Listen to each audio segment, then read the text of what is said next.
তো আপনারা অনেকজন হচ্ছে কমেন্ট করতেছেন যে ভাই আমার ফোনে এলএমসি ক্যামেরা আমি ডাউনলোড করতে পারতেছি না, এবং অনেকজন কমেন্ট করতেছে ভাই কিভাবে আমি সঠিক নিয়মে এলএমসি ক্যামেরা ডাউনলোড করবো, এবং আপনাদের মধ্যে অনেকে আবার কমেন্ট করতেছে যে ভাই আমার ফোনে এলএমসি ক্যামেরা সাপোর্ট করতেছে না কেন, ডাউনলোড করতে পারছি কিন্তু ক্যামেরাটা সাপোর্ট করতেছে না বা ক্যামেরা থেকে বের করে দিচ্ছে বারবার, কি কারণে এগুলো সমস্যা হচ্ছে এই বিষয় নিয়ে একটা ভিডিও নিয়ে আসবেন, ঠিক আছে।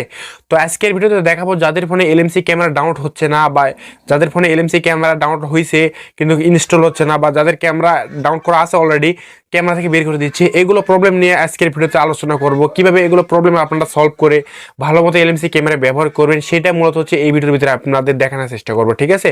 তো আপনারা ভিডিওটা কেউ স্কিপ করবেন না, ভিডিওটা মূলত হচ্ছে পুরোপুরি দেখলে মূলত যাদের এরকম প্রবলেম হচ্ছে তারা সলভ করতে পারবেন, ঠিক আছে। তো চলুন ভিডিওটা শুরু করা যাক। তো ভিডিওটা শুরু করার আগে আপনারা যদি চ্যানেলে কেউ নতুন হয়ে থাকেন তাহলে চ্যানেলটি আপনারা সাবস্ক্রাইব করবেন, আর ভিডিওটি যদি আপনাদের কাছে ভালো লেগে থাকে তাহলে একটা লাইক দেবেন, একটা কমেন্ট করবেন, ঠিক আছে। তো সর্বপ্রথম যে এই প্রবলেম নিয়ে কথা বলবো আপনাদের সাথে, তো আপনাদের অনেকের ফোনে এলএমসি ক্যামেরা আপনারা ডাউনলোড করতেই পারতেছেন না, ঠিক আছে। তো এলএমসি ক্যামেরা সঠিক নিয়মে কিভাবে ডাউনলোড করতে হয় এই বিষয় না অলরেডি আমার চ্যানেলে 4-5টা ভিডিও দেওয়া আছে। তো ওগুলো ভিডিও যদি দেখেন তাহলে হচ্ছে আপনার সঠিক নিয়মে এলএমসি ক্যামেরা ডাউনলোড করতে পারবেন, ঠিক আছে।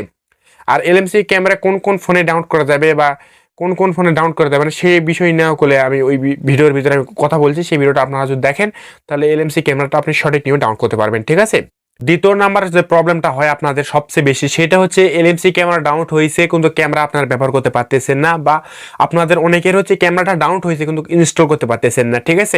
তো যাদের টেকনো, ইনফিনিক্স ফোন বা রিয়েলমির কিছু কিছু মডেলের এবং হচ্ছে স্যামসাংয়ের কিছু কিছু মডেলের ফোন করলে এই এলএমসি ক্যামেরাটা ডাউনলোড হয় না, কেননা এটা মূলত হচ্ছে অফিসিয়ালভাবে যেই ফোনত দেওয়া হয়েছে গুগলের ক্যামেরা ডাউনলোড করা যাবে সেই ফোনত মূলত হচ্ছে এলএমসি ক্যামেরাটা ব্যবহার করতে পারবেন, ঠিক আছে। এলএমসি ক্যামেরা হচ্ছে গুগলের একটা ক্যামেরা অ্যাপ, ঠিক আছে।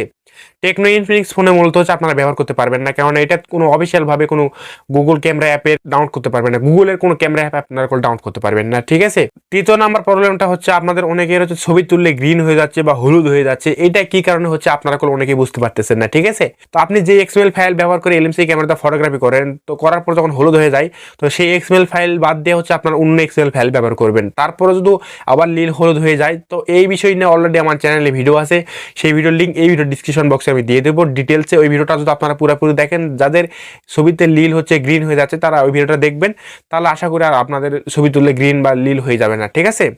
চতুর্থ নাম্বার যে প্রবলেমটা হচ্ছে, তো আপনাদের ফোনে হচ্ছে এলএমসি ক্যামেরা দীর্ঘদিন ব্যবহার করার পর হচ্ছে এলএমসি ক্যামেরা থেকে বের করে দিচ্ছে অটোমেটিকলি, ঠিক আছে। তো এটা কি কারণে বের করে দিচ্ছে আপনারা অনেকেই বুঝতে পারতেছেন না। তো এটার কারণ হচ্ছে আপনাদের অ্যাপ দীর্ঘদিন ব্যবহার করার কারণে হচ্ছে আপনার অ্যাপের হচ্ছে ডাটাটা ক্লিয়ার করতে হবে, ঠিক আছে।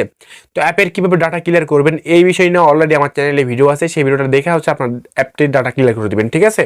তাহলে হচ্ছে আর ক্যামেরা থেকে বের করে দিবে না, আবার নতুন যেরকম ক্যামেরা ইনস্টল করার পর ব্যবহার করছিলেন সেই রকমগুলো আপনারা ব্যবহার করতে পারবেন, ঠিক আছে।